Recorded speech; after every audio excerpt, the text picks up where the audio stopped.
조갑제TV 시청자 여러분 안녕하십니까. 2021년 11월 11일 오후 3시입니다. 더불어민주당이 지금 이재명 대선 후보의 부인 김혜경 씨와 관련한 어떤 소문이나 이 보도에 대하여 상당히 민감하게 반응을 하고 있습니다.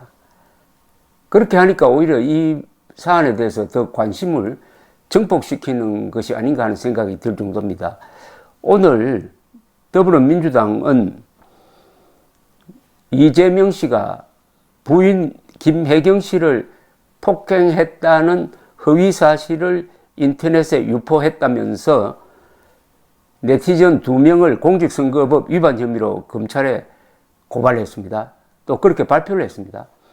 어제 보도자료를 내어가지고 김 씨의 낙상사고가 이 후보 폭행에 의한 것이라는 허위 사실이 인터넷에 무더기로 유포되고 있다.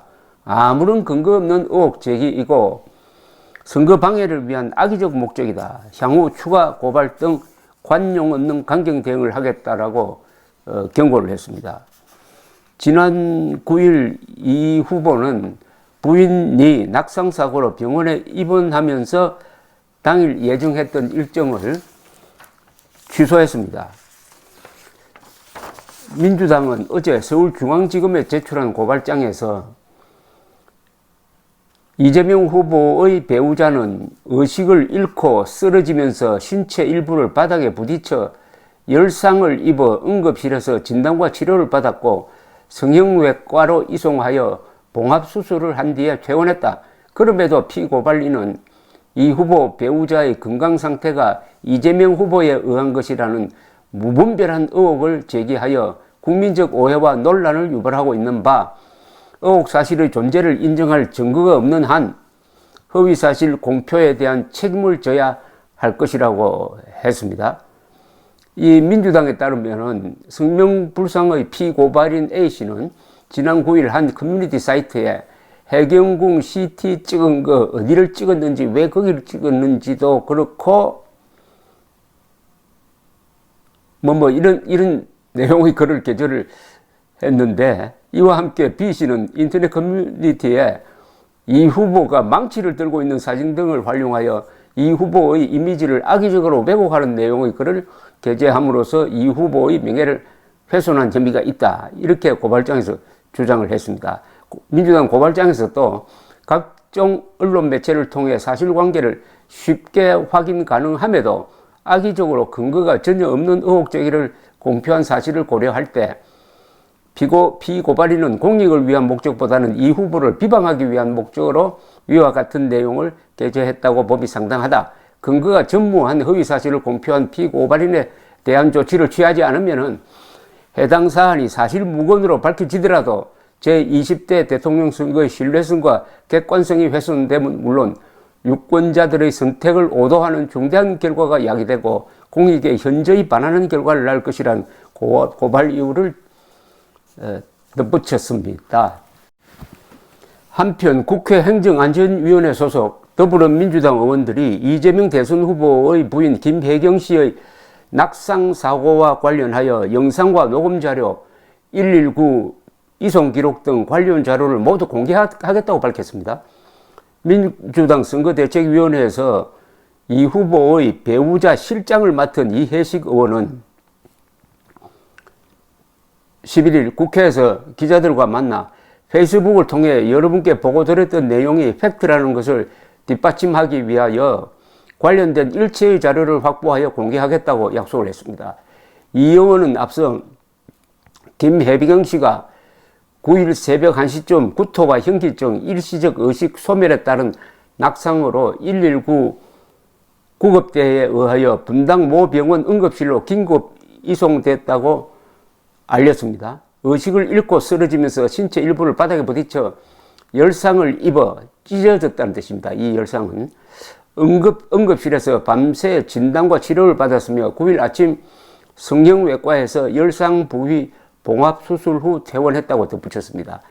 이 의원은 이어서 집에 들어와 김씨를 싣고 나간 119 구급대 분들이 있고 신고한 기록이 있을 거다. 그런 자료를 받아서 해명해 드리겠다며 뇌 검사를 위한 CT 검사를 했는데 이 후보가 결과를 기다리는 동안 김 씨 옆에서 밤을 꼬박 새웠다.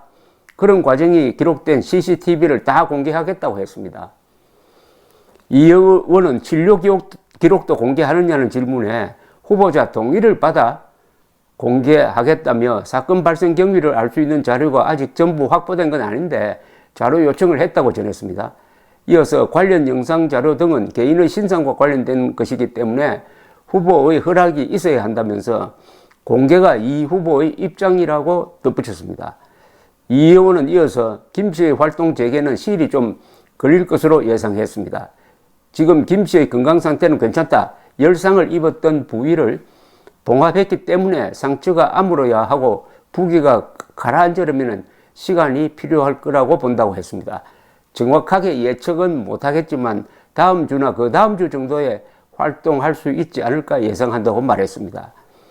이 의원은 김 씨의 낙성사고 관련 여러 추측이 나온 것과 관련하여 가짜뉴스가 퍼지는 속도, 생산하는 종류, 규모 등을 선대위 차원에서 모니터링했는데 개인이 하는 것이 아니라 조직적 움직임이라고 판단했다는 겁니다.